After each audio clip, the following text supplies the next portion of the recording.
1 घन्टा भइसक्यो यार कुरिरहेको, खै कुनै बसै आएको देख्दिनँ त। आज हिँड्दै घर जानु पर्ला जस्तो लागिरहेछ मलाई।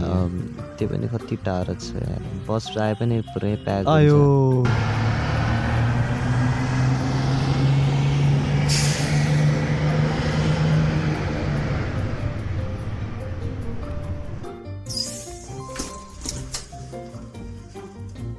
आउनु आउनु आउनु आउनु, एकदम खाली छ, खाली खाली खाली खाली खाली, आउनु छिटो। नेपाली बस त म आज तिमीहरूलाई भन्नु गइरहेको छु, the condition of our Nepali bus. अनि तिमीहरूलाई सो आज हामी कुरा गर्नु गइरहेको छौँ नेपाली बसको बारेमा। अनि यो बारेमा म के नै चाहिँ भन्दा तिमीहरू सबजनालाई थाहा होला कति अन्याय हुन्छ हामी माथि। त एकचोटि म मजाले विन्डो सिटमा बस्दै भ्यू हेर्दै नजारा हेर्दै अजिब अजिब कुराहरू सोचिरहेको थिएँ।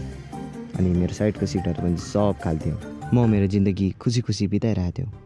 तर अचानक म माथि एउटा धेरै नै खौफनाक घटना हुन्छ। अनि ओ भाइ, यो भाइलाई तिमी काखमा राख त, छिटो राख्नु नराख्नु, एक्लै बस्ने। र मलाई यो भाइलाई मेरो काखमा राख्नुमा केही दिक्कत छैन, तर यो भाइ मभन्दा 2 गुणा धेरै भारी छ। अनि दाइ एनिमे हेर्नुभएको छ तपाईँको फेभरेट मेन क्यारेक्टरको? मेरो त गोजो हो, गोजो। गाइज मैले त्यो भाइलाई ठिकाना लगाएँ। अनि त्यो ड्राइभरसँग कुरा गरेर मैले पत्ता लगाएँ कि मेरो साइडको सिटहरू पनि सब खाल्थ्यो। तर यो आन्टी, भाइ यो महिला सिट हो नि, थाहा छ, तिमी उठ छिटो। किन? पहिला एउटा अजिब अङ्कलले मेरो झ्याल सिट कब्जा गर्यो, अनि अब भन्छौ यो महिला सिट हो? ओ भाइ, लेडिज सिटमा बस्न तिमीलाई लाज लाग्दैन? वाट द, यो मेरो साइडमा बसिरहेको अङ्कललाई पनि निकाल्नु, यो अङ्कलले मेरो झ्याल सिट कब्जा गरेछ कि त यो अङ्कल पनि केटी हो? अझै एउटा कुरा, यो खलासीहरूसँग चाहिँ एउटा एकदमै पावरफुल र खतरनाक शक्ति हुन्छ। यिनीहरूले पुरा एउटा भरि प्याक बस पनि एकदमै खाली देख्छ। टिङ, यही शक्तिले गर्दा त हाम्रो धन्दा चल्छ।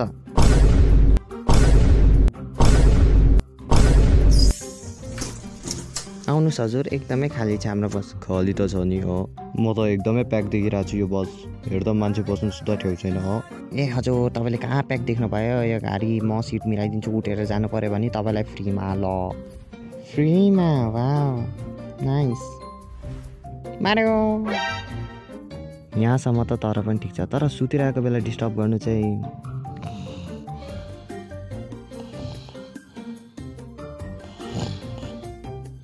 ए भाइ, महिला सिटमा बस्नु लाज लाग्दैन?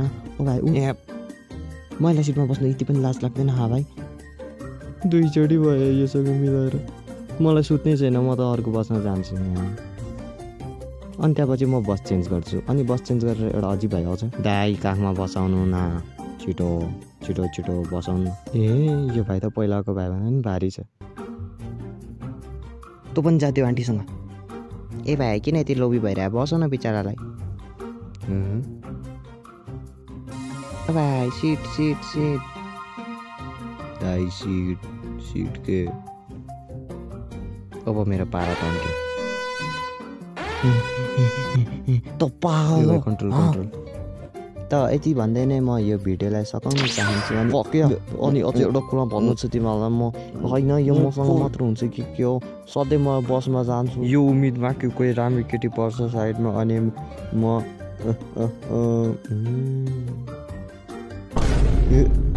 यो को परेछि। होइन, यस्तो सधैँ मसँग मात्र किन हुन्छ? म आन्दोलन गर्छु, कसम भने म केस हालिदिन्छु। ओ यसलाई निकाल त। अनि पब्लिक बसमा गएर जिउँदो सर्भाइभ गर्नु नै आफैमै धेरै एउटा महानता हो, किनकि सधैँ म बसभन्दा अगाडि चढ्नुभन्दा अगाडि हे भगवान् जिउँदै मलाई घर पुगाइदिनु होला, नत्र भाइ म त आटा भन्छु, लड्डु चढाउँछु क्या भगवान्।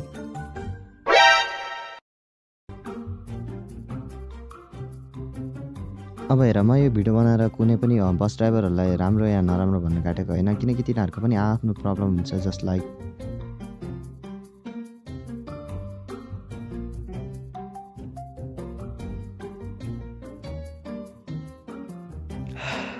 आज पनि लास्टै कम कमाइ भएको छ। यस्तै चल्यो भने त हामीलाई यो बस बेच्नु पर्ला जस्तो लाग्छ। म त रिटायरमेन्ट गर्छु अनि गाउँ जान्छु।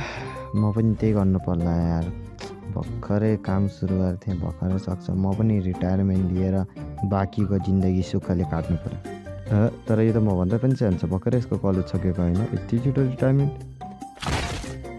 ढोक्का फुटायो, अब बस पनि मेरो बेच्नु मिल्दैन।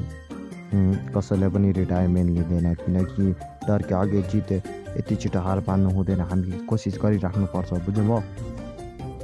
ए यो भाइ फेरि आएछ भाइ। तिमीलाई मैले भनेको होइन, त्यो चढ्दैन कि आजकल हाम्रो बसमा, त्यो छोडिदियो के भाइ, त्यसको पछि छोडिदियो भाइ। भाइ तिमी स्कुल जाऊ, पढाइ गराए, हाम्रो पछि छोडिदियो के भाइ, त्यो गल्तीले आएको के भाइ, छोडिदियो। जबसम्म मैले त्यसलाई भेटाउँदिनँ कसैले गाडी चलाउनु रोक्दैन केटा।